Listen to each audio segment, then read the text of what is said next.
Every CEO's journey has its Everest. The moments when the path forward feels steep, uncertain, and alone. With Sherpa CEO coaching, you don't climb alone. Our experienced coaches are your guides, helping you break through barriers, sharpen your strategy, strengthen your leadership, and build a team that can carry you higher.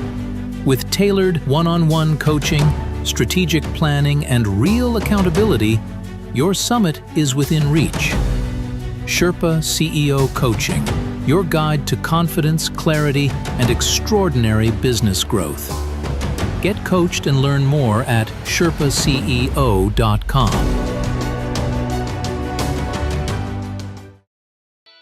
Welcome to the Entrepreneurial Journey with your host, Dave Westcott. The Entrepreneurial Journey is a weekly podcast that streams live every Tuesday at 9:15 a.m. Pacific on Dave's YouTube channel and LinkedIn profile. Now here's Dave with this week's episode. Good morning and welcome to the Entrepreneurial Journey. I'm your host, Dave Westcott, and I have with me this morning special guest, Luke Wade, founder and CEO, The Facility Alley, founder, KC Crew Rec Sports and Special Events, and founder of The Community Creator. Good morning.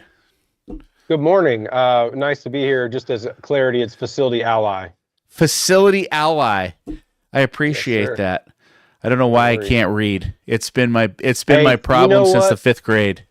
We could probably do a whole topic on naming your business and not realizing literally 90% of people say Alley. So I don't blame anybody anymore. Like, man, if I wasn't a military guy and didn't name it as a way of like, I want to be your ally, then I'm like, man, I should have probably shopped that one around and heard people say it before I did it. So no, you know what? That's cool. I appreciate it. And you are a busy guy. I mean, you've got 3 businesses going.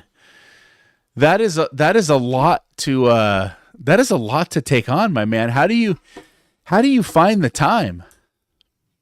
I always tell people it's the only reason I have 3 businesses now is because I started them before I was married with kids, and I'm too stubborn to quit. Right now, I'm always telling people to focus, follow one course until success, and I truly do wish I would have picked one of those businesses and fully went all in on it because I think it would be it's just one of the things you should do as an entrepreneur. But yeah, I've too stubborn, military background, sports background, all those things to quit, and so how I manage it all is systems, processes, and operations. Really struggling 15 years of figuring it all out, right, in the trenches. But really, it's the systems and the team and your operations. Yeah, that's awesome. So you're really focused on that. And you do some coaching too, right? Yeah. We actually met on Beta Blocks. So I been a part of that for years and years as well with Wes over there. He's one of the geniuses behind, or the genius behind it, and some of the best entrepreneurial education on the planet. So I've been on his show 9 times. I consult all the different grad schools, and then I do some mentorship through that as well. And I also have my own consulting company. I do consulting for sports facilities directly. Oh, wow. So you're even busier than what's on paper. Well, those are all right encompassing, right? So I do consulting under, my media agency for Beta Blocks, and then I do sports facility consulting under Facility Ally, which is a group that does sports facility management from websites to ads, and then high-level consulting, and we have a software. So, and all that spurred out of KC Crew. So, these are kind of businesses that I look at. We not only vertically integrated, we started to horizontally integrate as well, and so that's what's been kind of the reason why I have so many businesses. They all kind of overlap with each other. Oh, so they're interdependent. They work with one another. Yeah. Right, yeah, and they came from, I saw an opportunity in the space that I was working in as KC Crew. I started renting 30 or 40 different facilities to run these leagues and tournaments. Next thing I know, facilities don't really know how to manage themselves. And so we started taking those over. We started opening our own, and then realized there was an entire market for that. Built a software to manage it all, as that's my background. And then you got to market it. And so really came from operating my own business to helping others take over, manage, and scale their own sports facilities in their community. Wow. That's pretty incredible. So break it down for us. What does KC Crew do today on a daily basis? Like I understand there's some event work, there's some facility work. How does it all work together? Give us the 411 on it. Yeah, so if you think of it, young adults after they get off work looking to have fun and meet people in the city, the best way to do that is through sports and activity right out in the parks. And so we go and we rent. We started out renting parks, actually Kansas City, Missouri, then Overland Park, Kansas. We'd start renting park facilities. Actually, I didn't even mean for this to be a business. The first one that started was I rented the field next to my house and I posted in a Facebook group, and I had 1,000 adults, people like me, sign up to play in a beer league softball league. Whoa. And so that's where it started, right? So I rented the field from Parks and Rec. I just posted in a Facebook group. Then I showed up and ran the leagues every night. So I set up the field. Teams came out. They played head to head for an hour. Then we worked with local bars to send them over there to keep kind of the socialization going. Then the next team comes in. So it's like your beer league softball, but I've taken it from softball into sand volleyball, pickleball, cornhole, you name it. We've made karaoke leagues. So what I tell people we do is we connect people in the community through a social activity. Wow. That's pretty impressive, man. That's pretty impressive. So you're a very popular guy down there in KC. Yeah, as you get to the masses, right, you can make everybody happy. But yeah, we have about 15,000 adults that play in that program every year now.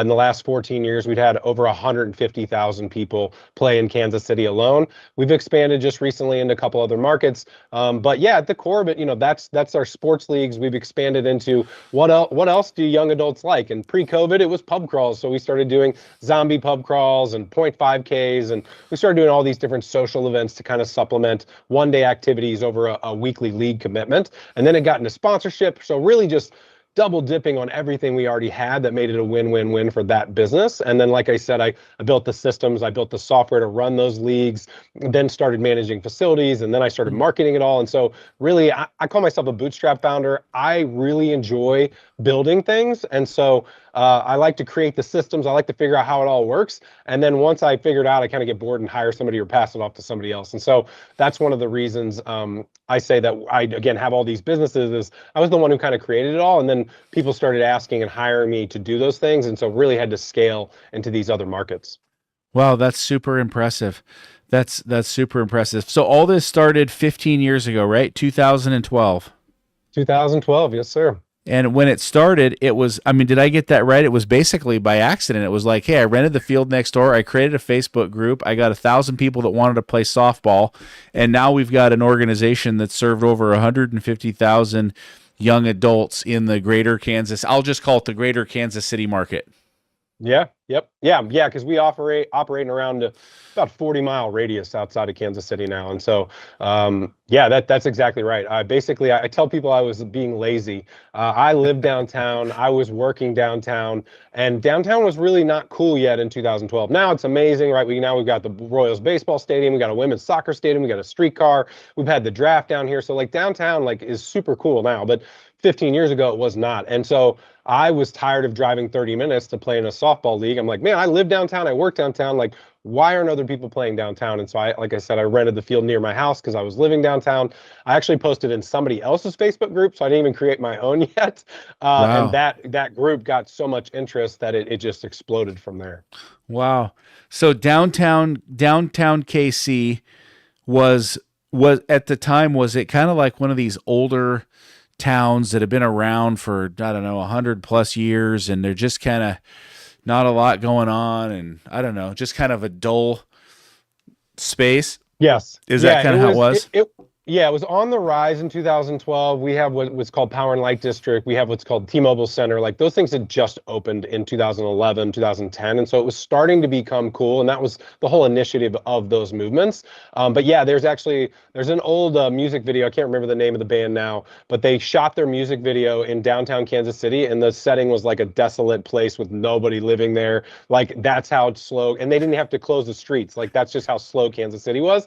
And I want to say this is back in like 2008, 2009. And so, it was not a cool place to be. Not many people lived downtown. And then 2010, 2011 really started to grow. And then we went to the World Series in 2014 and won it in 15. That's really what exploded the city. Then you got Patrick Mahomes that came onto the scene. And it's been about since 2010. So a good, 20 years now that it's been really growing. Right. The 3 Super Bowls help. Yes, yeah. Well, you get Patrick Mahomes, the Super Bowl, and then you get Taylor Swift, and all that. Just this, it's just been an amazing time to be in Kansas City. And I made it my job in the very beginning to create community, get people out in the city. I worked with local restaurants to identify them. We went from parks and rec facilities to we started going to breweries and be like, hey, are you slow on Tuesday? Can we run a cornhole league or can we run a dart league? And so we started working with tons of facilities, not just parks and rec.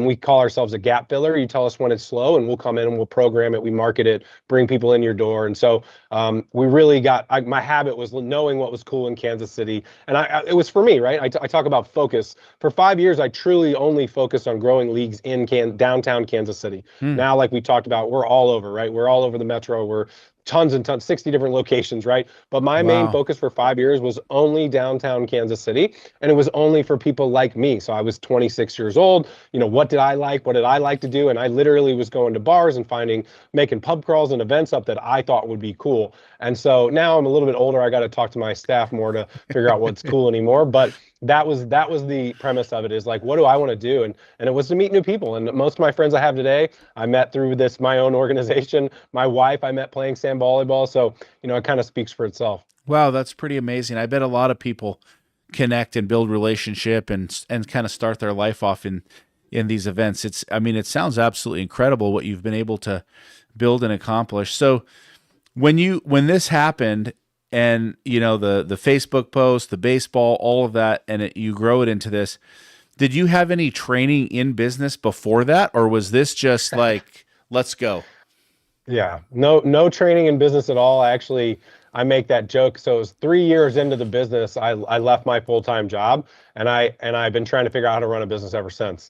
And so my background was computer programming, graphic design. That's what I went to school for. I've always wanted to be involved in computers. I'll never forget first time my dad brought his laptop home, and I got online, figured out how to delete the history. I was like, this is the coolest thing ever. And so I've always been really excited in technology. Played sports my whole life, was definitely a big piece of it, but never imagined that I would start a business or anything like this at all. Now you do. So that's been say that's been the biggest struggle is just like, how do you hire? How do you staff? How do you train? How do you do accounting and finances and, agreement? It's just like all the little nuances of business that you really do need to understand to scale, or the things that I struggled with the most. Okay. So you go through that 15 years, we fast forward. Now you're a coach, you're a mentor, you're working with the Beta Blocks and Wes and all of those great guys over there. And you figured some of this out. At the beginning you said, how do I do it? And you said systems, processes, and team. So what are some of the things that entrepreneurs should focus on? And the reason that I asked that question is because I was doing some stats last night, and I don't know exactly how accurate it is, but I asked ChatGPT, I said, how many businesses failed in 2025? I was trying to get that number. How many businesses failed, closed their doors? And it gave me a number in North America, and it said somewhere between 580 and 600,000 businesses.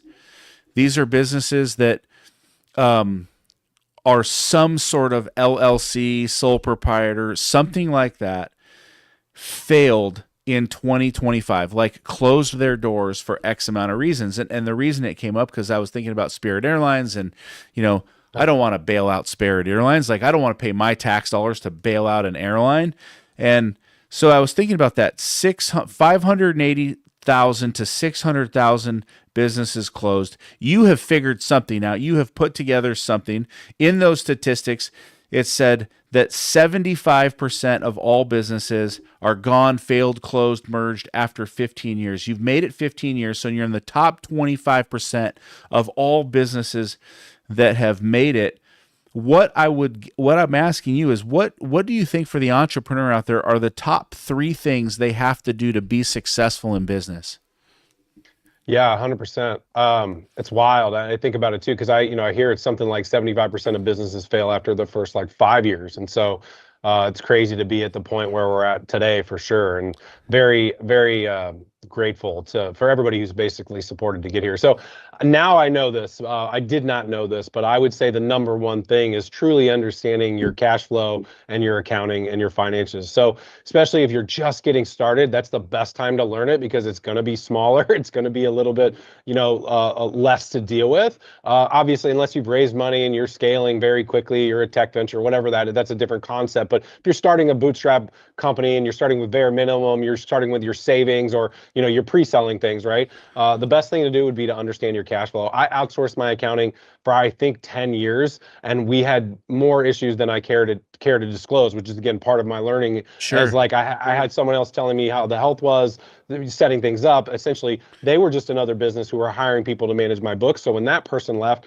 I had to retrain somebody else, and so it just became a very difficult thing. And so I finally took them over, in that I hired someone to basically teach me what cash flow is, how what your runway looks like, what all that means, how to manage it, how to reconcile it. And I spend a little bit over a couple hours a week on it, truly understanding the ins and outs and what's going on.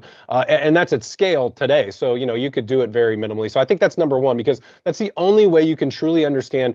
Most startups, small businesses are when can I hire my first employee? Well, when can you afford them? How long can you afford them? How many sales do you need to make before you can afford them? Are you looking at workers' comp insurance? There's just a million things that go around with making every decision. Should I do this sponsorship? Should I do this, right? So understanding your cash flow, your runway, I believe is the number one thing. Once you understand it, even if you hire someone to manage it for you, you'll at least know if something's gone wrong, you'll be able to check it. If they end up leaving, you'll have a handle of it. And so I think that's the number one thing, is just understanding that at its core.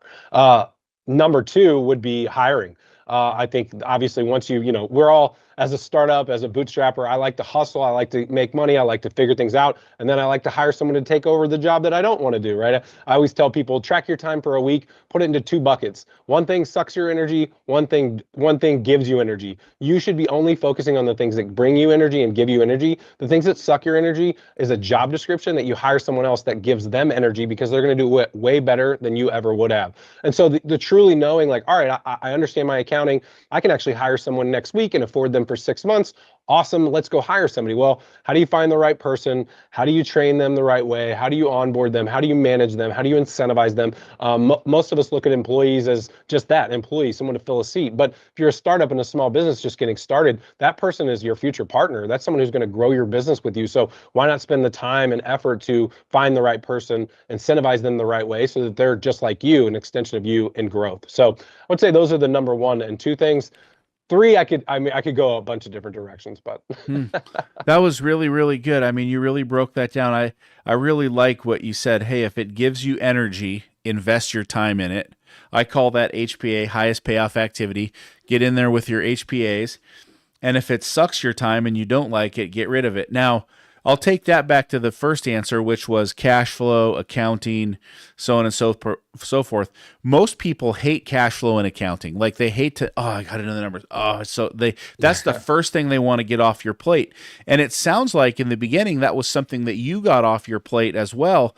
But then through trial and error, you learned, wait a minute, this is something that I have to have a handle on. This is something that I have to be invested in. I have to learn. And if I don't do this, I'm not going to be successful. That's what I'm taking from what you said. So you dove into it, you learned it, you got it. And so as you're thinking about that as an entrepreneur, if something sucks, like accounting for some people, do they still need to get in there and learn it, though? They still need to have their hands in it. That's not something that you just want to give away, right? Yeah, I agree. I think there's a couple different scenarios. One is where you're the one doing all the reconciliation in QuickBooks. You're doing your own accounting. You're reconciling cash flow. Like, that's the boring stuff people probably don't understand. I think, again, knowing it is really important. Hiring someone to manage it would be fine, but I would say what I did, which is the reason it didn't work, was that I wasn't money motivated. I had a great job at a web design company when I started KC Crew. Even 3 years in, still making great. I didn't even know how much money KC Crew was making for 3 years. I'd hired someone to take care of it all, do the accounting. I quit my job. Then I was like, man, I can't even pay myself.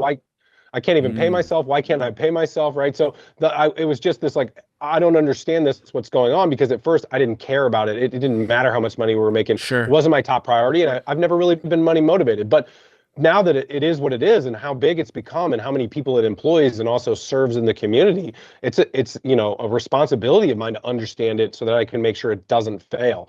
And I think that's the piece that I believe I spent a lot of money and made a lot of big financial mistakes in the beginning because I didn't understand the implications of what it would do to my finances. So I think if I had understood that from day one, I probably would have controlled it for maybe the first 3 years, 4 years, and then truly at scale brought someone in to help take it over from there. But then I would have had a great understanding of it to really make the decisions that probably set me back a year or two. Wow, I love that, and I think it's so spot on. I think you're so spot on with that. So I got to know, what are the things in your business? I mean, you have a multitudes of things going on, which I love. What are the things that you are super passionate about? What are the things that give you that energy? What are that things that make you wake up and say, "Yeah, I love being Luke Wade"? Yeah, I mean, right now, to be honest, it's my boys. I have a 4-year-old and a 2-year-old boys. They're amazing. They're the thing that just makes every day just unbelievable. When it comes to work, I just like creating new stuff. I mean, I'm a creator. My nickname's the community creator. So I really like creating new things, and that's what I realized my superpower was, and what brings me energy is it doesn't really matter what I'm created, as long as I'm creating something new that helps somebody or that does something neat and awesome. I like to create things. Again, once I kind of finish it out, I like to pass it off. But right now, the one thing I've been working on for a couple years is I'm a veteran. So I went to Iraq at 20 years old, joined before 9/11 happened at 17 years old. But so when one of the cool things I've been able to do with my Casey Crew Sports business is, we were creating some really cool communities out in this city, and softball and sand volleyball and kickball. And during COVID, we actually took that all and started doing virtual bingos and trivias and murder mystery parties. And we were able to create these really cool online communities when people couldn't be in person. And when I started working with the VFW at that point to create an online gaming community for veterans, it's called Combat Tested Gaming. So I started putting together these esport gaming events all online for veterans disconnected all over the country, and it took off and has become a really cool community for the VFW. And now I'm working with another group to do the same thing. So it's one of the things I really enjoy is being able to connect veterans from all over who connect in the same sort of way through a fun social gaming like esports and online. I grew up playing video games with my brother. One of my fondest memories was mowing lawns just so we could buy video games. And so it's been really cool to actually use my business to help create a community for people like me as veterans. Wow, that's very cool. And thank you for your service. That's one of the, I'm a huge supporter of the military. My dad enlisted when he was 17 years old. His dad bought him a bottle of whiskey and a train ticket and said, "See you later." And Wow. My dad was in the Vietnam War and the Korean War. And he never once talked about, I never in his whole life while he was alive heard him talk one moment about the things he experienced over there. So I know that for some it is just, oh my God, it's just so traumatic, and just, what you go through as a veteran is unreal. And it's disappointing in my mind when you come back to the US, or you come back, from your tour, from combat, from, active duty, wherever you've been, and then you've been operating $40 million pieces of equipment, and you've got all this responsibility, and then it's hard to get a job at a car wash, right? The way that we take care of the veterans is just, in my mind, it's disgraceful. The way they wait for the help, it's just, I hate it, right? I hate it. And so I love that you're helping support veterans. I love that you created a gaming system for veterans. I think that's really, really impactful. And that speaks a lot to who you are, where you're really looking out. It feels like a lot of the businesses that you're creating, and I could be wrong in this, but they're very purpose-driven. Like this is not about, hey, let's stack the bank account till we can't see it like Scrooge McDuck. Let's build a business that actually changes someone's life. Is that on point? Am I off on that? Yeah, no, I think you're absolutely right. I think, I didn't mean to start the first one. It was something I was doing for me. And now that I look back, I can connect all the dots that it was going to end up here no matter what. But I always say, for me, business is what allows me to live the life of my dreams. I'm not out here to make $1 billion company. It'd be great to do that, right? But that's not the main purpose. That's not the main focus. And so for me, it's like, how do I build the life of my dreams? I teach the same sort of thing to my staff, that my teammates who I've employed who work with me, all have the same sort of vision, as like, hey, look, like, we're doing some cool stuff. Let's do some fun stuff. Let's help people. Let's connect people. But also we can use it as a way to kind of build the life that we want to live. And so everything is about, and that's the idea too, is like meeting people that you don't know in the community, meeting your future relationship, meeting your new best friend. Like, that's one of the things we do for people. And so, yes, it is to help, but for me, it's also like a way that I can, kind of live the way I want to live as well. I love that. And it seems like you have a big heart for people. And I got to ask, when you have a big heart for people, business is messy. And I think one of the things that I see that entrepreneurs have a hard time with, and I've actually seen entrepreneurs fail in their business because they can't terminate the guy at the right time, or they can't have the hard conversations, or, they hold on to somebody too long, or, they know that someone is stealing from them and they don't confront them. Like, these are things I've seen in businesses. When you have a big heart for people and you care for people, what mechanisms have you used to really dive in there and hold people accountable and have those tough conversations? And maybe those conversations are easy for you, I don't know, but for some people they seem to be tough. What advice would you give to entrepreneurs out there who are having to have those conversations and having to let people go and having to go through those things in their businesses? Yeah, I definitely do not enjoy them. I think there's a lot to unpack there. I'd say that the easy answer is, if you have the right hiring, onboarding, and training systems in place, it self-identifies very early. People always say hire slow, fire fast, but nobody actually knows what that means or what the system is around that. And so in our system, between hiring, onboarding, and training, I know by the end of the first week, if not the second week, if someone's not a right fit.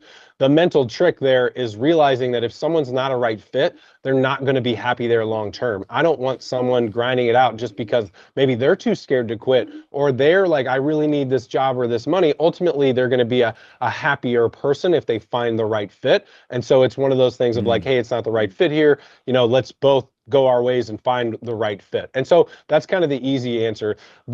The other answer is, it's taken me 15 years to get to that answer, right? I just told this story recently, and I hadn't told it in quite a while, but my first job out of college, I was hired, and the first week, it was a startup building construction software. There was one guy who'd been there for about 4 or 5 months before me. And the first week, he gave me a challenge he'd been working on for 2 or 3 months and couldn't figure it out. And on Friday, I had figured it out in my first week, and I presented it to the owners and the developer who had hired me. On Monday of my second week, I came in and I was put in charge because the other guy quit. Wow.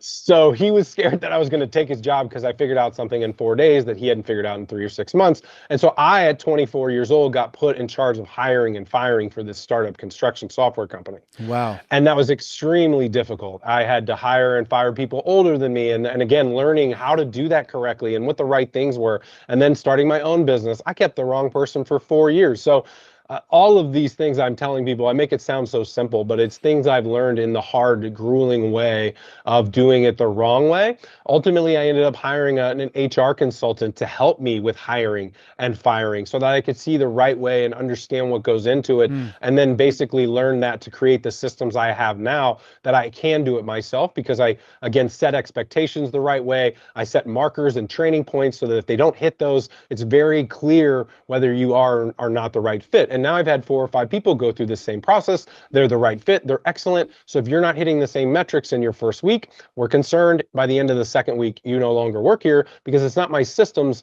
It's essentially, you're not a fit for this type of employment, which my business, I try to hire entrepreneur thinkers. I try to hire people who are forward thinking. So I'm trying to create mini me's to help grow this business. And not everyone thrives and can live in that type of environment and doesn't have the personality for it either. So again, a lot there, but it's been basically just living in the trenches for 14, 15 years.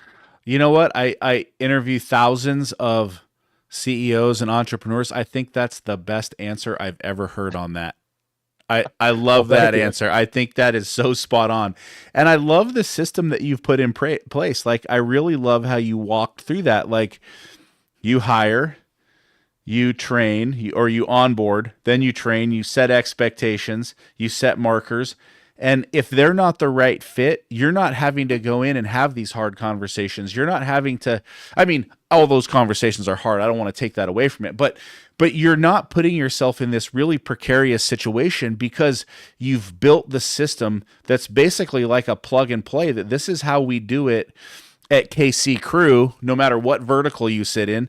This is how we do it at KC Crew. If you're not aligned, you're going to be out the door, because you're just going to be out the door. And you really saved a lot of that heartache that entrepreneurs go through by developing a system. Super powerful, man. Super Thank you. powerful. Yeah, it's been a journey for sure. And what's been really cool is we've actually, again, my brain's crazy. So we actually had someone self-identify after the first week and like, hey, I don't think I'm a fit here. And we were like, yeah, we don't either, right? So it was like exactly what you want, right? That's the best case scenario, is like they realized it. But my brain went to, how did they get past the hiring process to even get to this point? And so then I go look at those systems and what is the job description saying? Is it targeting the right person? Are we doing personality tests? And so I build out what I call a hiring funnel now. I do consulting on it, I have trainings on it, but essentially there's, again, settings and markers along the way that pinpoint whether they're the right person or not for each hire. And again, I think that's where entrepreneurs struggle, even myself, right? You said, I do have a heart for people. And so I can be very emotional, right? And in a business, that's not good, because data doesn't have emotions. Financials don't have emotions. You look at the data, it tells you the answer, right? Us as emotions, like, man, I don't want to let this person go. I really like them. I want them to succeed here, but they didn't hit all the markers. They didn't hit any of these things. And after the first week, we know that 3 other people that are here rock stars have done these things. And so there's no longer emotion. It's clear data. I love that. I love how you're making that decision. That's fantastic. I want to go back to the number one thing that gives you joy and purpose. And you said you got your boys, you got a 4-year-old and a 2-year-old. This is like the best time of life. I love this time of life. I have a 3-year-old, he's moving on. I've got a couple of older ones, but the kids and all of that are so important. I think one of the things entrepreneurs struggle with, that founders struggle with, is that work-life balance. Is, how do I build my business? How do I spend time with the family? How do I not lose the family that I built? How do you intentionally set time apart to spend with your boys and invest in your boys? How do you actually live that out? Yeah, it's changed a lot, right? But I have friends that make fun of me because my answer is I have a system for that, right? I'm like kind of like Apple. I have an app for that. I've created this, basically a calendar planning system that I also train all of my employees on, or basically, how do you build, I talked about living your dream life. Well, everything can be broke down or reverse engineered. So what's a dream week look like for you, and what's a dream day look like? And so I literally list out what those things are that I want to happen. I want to be there for breakfast, lunch, and dinner with my kids. My health is really important. I started prioritizing that 3 years ago around lifting weights again and going to the gym. So that became on the list. And so I just basically make a list of all the things that are important to me. Obviously, I have to work, I have to do these different things. And then I started planning out my ideal week. And I've changed it probably 3 or 4 times over the last 3 years, based on what works for me too. Because again, what type of person are you? Can you get up early? Can you work out first thing? Or are you like me, where you try to get up and work out and you end up in your email for 3 hours and you're never going to prioritize working out over work, right? So if that's you, that was me, right? I get up early, I work for a couple hours, I'm there for breakfast with my kids. Then we found a gym that has kids care. So we go to the gym at 9 after I'm done with most of my work in the morning, drop the kids off at kids care, have gym time, then I go back to work for meetings. So I basically have just pre-planned and scheduled out my week based on exactly what I want. And again, it changes as the kids change, as priorities change. I used to be coming home at 6:30 at night some nights, so not really missing dinner, but tried to modify that. So for me, it's really just making a list, planning it out, scheduling it, and then modify what works for you.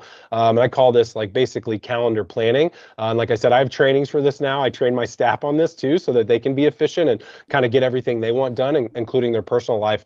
And I think the cusp of it is, because I know I'm on my soapbox, is basically people have a to-do list and they never really think about how much time is involved with each activity. I got to do this for my kids. I got to do this for me. I got to do this for work. When are you actually going to do it? When are you the best at it? When are you more creative? When are you, more or less just have to check in? Well, why don't you plan those activities around your primary times that work best for you so that you can show up the best at each one of those times? And so I don't have a task list or a to-do list. Everything I do gets put into the calendar at a date and a time, because that's actually when I'm going to have to do it. And this also allows you to see how much time you have in a week, how you can maximize that. And so ultimately, it's a system.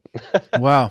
That's incredible. I love how you built that out. And so these things that you've talked about here, just the way that you're breaking down the accounting, you're breaking down the cash flow, how you're passing off, when you're passing off tasks, what you're looking at, what gives you energy, what sucks your energy, how you're spending time with your family, how you're looking at the calendar, how you're going through each one of these items that we talk through. How can people get in touch with you if they want to work with you? Because it sounds like you've got some really powerful tools that can really benefit, the entrepreneur. It really sounds to me like if you're that entrepreneur and you're trying to scale a business and you're trying to build a business and you're trying to get from blocks 1 to 6, man, this is, you're the guy to work with on that. It really sounds like the things that you've built and the things that you put in place, just incredibly powerful, incredibly common sense driven, and incredibly smart and simple. I like the simple. You said, hey, I make it simple. I like the simple, right? So that way it's digestible and understandable. It's not a 50-line equation. It's just do these 4 things. I love that. How can are you on social media? Are you on website? How do people connect with you? Yeah, so I'm on LinkedIn, Luke Wade, or the community creator, and then I'm also pretty active on Instagram. I do a lot of motivational and business stuff on there, and some family stuff. But my media agency is called Media Ally. So you can go to yourmediaally.com. You can connect with us there. I do have consulting options, and then we have programs that we sell as well around trainings for these things. If you're in the facility space, I have my own podcast called The Facility Playbook, where I talk about how to manage a sports facility. So yeah, I'm at all the places that you would normally look. But I appreciate you saying all that. And again, I know I always feel like I make things sound so simple. But like you said, from, blocks 1 to 6, I've been doing this for 14 years and just, struggling my way through and, just get tired of struggling. And again, have grace with yourself, right? And that's been a thing for me too, is 14 years. I wish I'd have been further along, right? Everybody wants the next level. But, I always say, if I knew the things I knew now 10 years ago, game changer, right? And so for me, it's always just about how do I make things better and faster so that I can spend more time with my family, spend more time giving back to veterans. And so don't hold yourself too hard on yourself. Don't be too hard on yourself because it takes years of understanding this. Nobody really teaches this the right way unless you're in beta blocks or you're working with me. And so be easy on yourself and give yourself some grace because it's not as easy as everybody makes it sound. It's very true. Business is hard. It is grueling, and you've been through grueling things to get where you've been through. I believe that.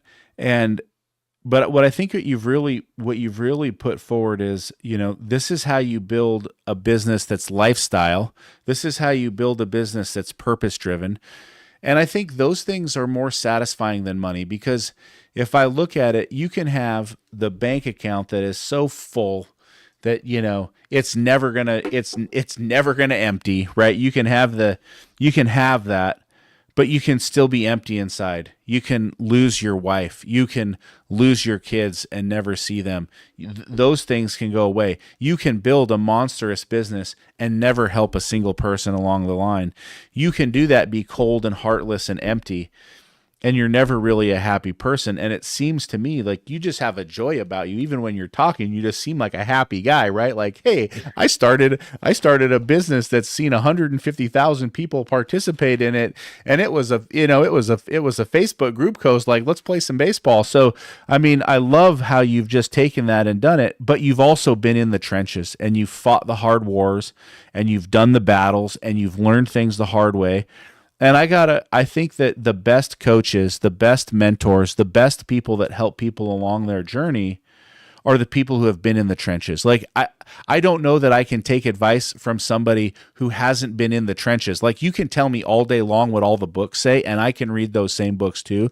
But unless you've been in the trenches and unless you fought the battles and unless you've said, oh man, I made 10 years of errors in accounting and I finally nailed this thing or whatever it is, like you don't really know. And when you do know, and when you have been there, that's when you can lend that hand and you can help pull that guy up and you can say, hey, let's do it. I love it. So I love what you've created. I love getting to know you. I love spending this time with you. We haven't touched on the facility playbook, but you run a podcast, the facility playbook. Tell us a little bit about that. Yeah. So when I launched Facility Ally, the whole idea back to helping people, right, is there's no school to go to really to grow a business, right? We talked about to be an entrepreneur and start your own business. Nothing that really teaches you how to do it the right way. Again, other than beta blocks, in my opinion. Same thing for running a sports facility, right? And a lot of people forget that these are even businesses, like myself. I didn't even know that Casey Crew was going to become a business. There's actually an association of these clubs called the Sport and Social Industry Association. There's clubs like Casey Crew, they've been doing it for 20, 30, 40, 50 years, right? But people don't really think of it as a business. Very similar to your sports facility, your local park, or your local like soccer fields that you see full all day long every day. That's actually a business. People pay money for that, but there's also huge liability and risk. And how do you manage all those fields? And how do you manage the waivers? And how do you like make sure you're getting paid for everything and also deal with the maintenance? And also, you should sell sponsorship. And I mean, it just goes on and on and on. All the things similar to most businesses. There's so much to do, and there's really nowhere to go and learn. There's also an association for clubs like that called the U.S. Indoor Sports Association. There's the Pickleball and Padel Facilities Association. So there's associations of these because they're businesses, and they're big business if you can do it the right way. But I think, again, the big challenge, the reason these associations exist is because no one really knew how to do it. No one was taught how to do it. And so they're really mind shares. And so for me, Facility Ally came where I was like, man, I've been running all these facilities. I've been doing this the right way.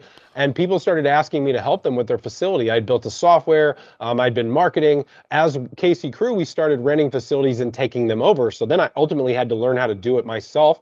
And so once people started asking, that's where Facility Ally came from, is, hey, I can help other facilities do this. I know the model. I've done it multiple times. I've opened one. I've exited one. We now build them from scratch. We build the brand. We build the org chart. We can do the budgeting. So It's basically Facility Ally is this group that everything we talked about starting a business, but very specific for sports facilities, clubs, and the new market is entertainment, right? Your pickleball bars and restaurants, sand volleyball, golf simulator clubs, right? These things are exploding with the loneliness epidemic and all these other things happening. People are looking out to get and meet people, and these social communities, I call them entertainment, basically a food and beverage concept tied to a social activity, are exploding like crazy. And I've been a big part of those facilities. I've opened my own. And so that's the idea, is like, how do we make sure you do this the right way? Targets your core demographic, who you're after, build a brand around it, operations, leagues, tournaments, pickup, sponsorship, software, technology, basically the whole work. So we can plug and play. If you're already at step 5, we can come in and help there. We can start you from beginning to end. So that's kind of where Facility Ally came from. And what I realized was, no one not knowing how to do it. That's where the facility playbook came from, is like, I'm just going to start putting information out to help people on how to run their leagues and how to think about design and building experiences and things like that. So the podcast purely exists to help people to understand how to run a facility. Well, that's incredible. And I have never heard entertainment before. And so that is a new one that I'm adding in. But I know what you're talking about. It's like Topgolf, right?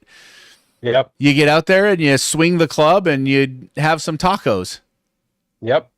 Yeah, and that's definitely one of the big ones. And one of my focuses is I call what the best community builder is the opposite of Topgolf. And so Topgolf was one of the first to market.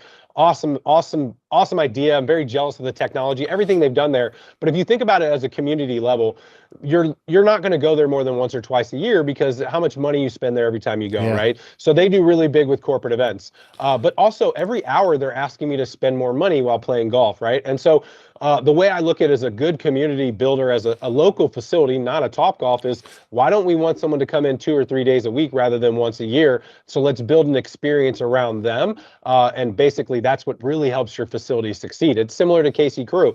I have sometimes 4,000 people who play in a week, Sunday through Thursday.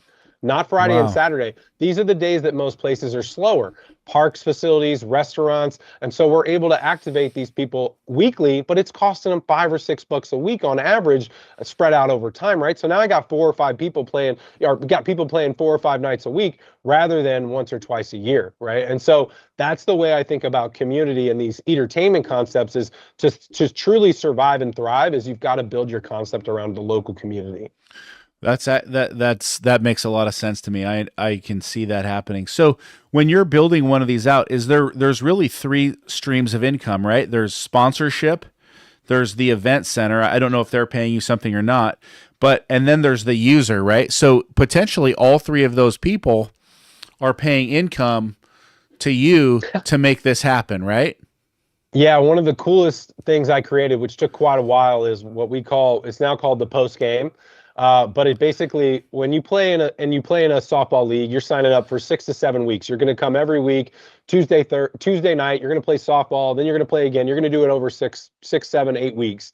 Well, each week, most of the leagues I played in had one bar sponsor you could go to throughout the whole season. People got tired of going there. And so the idea I had was, why not have a different location every week, highlight new places around the city so people could change it up every week if they wanted to. It also drive urgency. And so then I gamified it as well. If you won your kickball game, I used to hand cut coupons that we'd hand out to you that you could take to the bar, and you'd get a free round of nachos just for winning your kickball game. Well, what bar doesn't want a couple extra 100 people coming in on a Tuesday night with a loss leader of cheap nachos to get drinks and other food items poured in? And so now you take that across, right? When I started, there was only a couple 100 people a week. Now there's thousands of people a week. We're driving to these locations. Wow. Obviously, I added technology to it. So when the umpire puts the score in, it emails the team a coupon for nachos, right? And then they can check in while they're there. Whatever team checks in the most wins a $100 gift card. So it becomes a win-win-win, which is how I look at everything. The player, as you said, the user gets to go to a cool new place. They may get free nachos. They may win a free gift card. They get specials.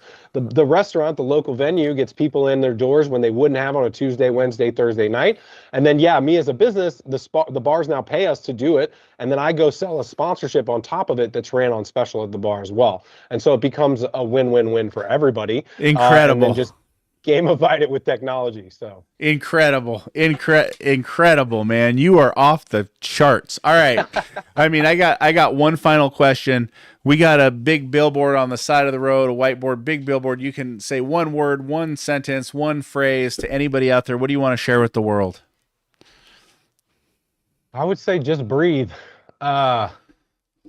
It's crazy out there right now. On top of entrepreneurialism that we talked about, like a lot of mental health goes into that, but being a veteran from a pretty young age, just breathe. Life is meant to be enjoyed. There's so many bad things if you focus on them that could really, change your day, make your day worse, right?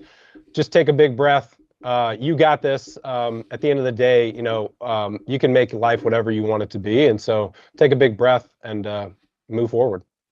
I love it. Just take a big breath and you can move forward. This has been the Entrepreneurial Journey. I'm your host, Dave Westcott, back 9:15 a.m. Pacific Standard Time every single Tuesday, live and in action, having fun. If you like the show, give us a like, give us a share, drop your comments in the comment box. Luke, it has been absolutely incredible having you on the show today. Thank you so much, man. I have learned so much from you. I've got so much from you. And if you're out there and you're looking for, a facility team, this is the guy. Reach out, get it going. If you're looking for a coach to help walk you through these things, this is the guy. Get with his team. All of the things they do so many things. Look it up, get with them. Incredible group. I've got so many notes. It's insane. Thank you so much for taking the time and spending the last hour with me. Thank you for having me. I appreciate it. And thanks for creating this really cool platform to help other entrepreneurs. Thank you. Thank you very much. Every CEO's journey has its Everest. The moments when the path forward feels steep, uncertain, and alone. With Sherpa CEO coaching, you don't climb alone. Our experienced coaches are your guides, helping you break through barriers, sharpen your strategy, strengthen your leadership, and build a team that can carry you higher. With tailored one-on-one coaching, strategic planning, and real accountability, your summit is within reach. Sherpa CEO Coaching, your guide to confidence, clarity, and extraordinary business growth. Get coached and learn more at sherpaceo.com.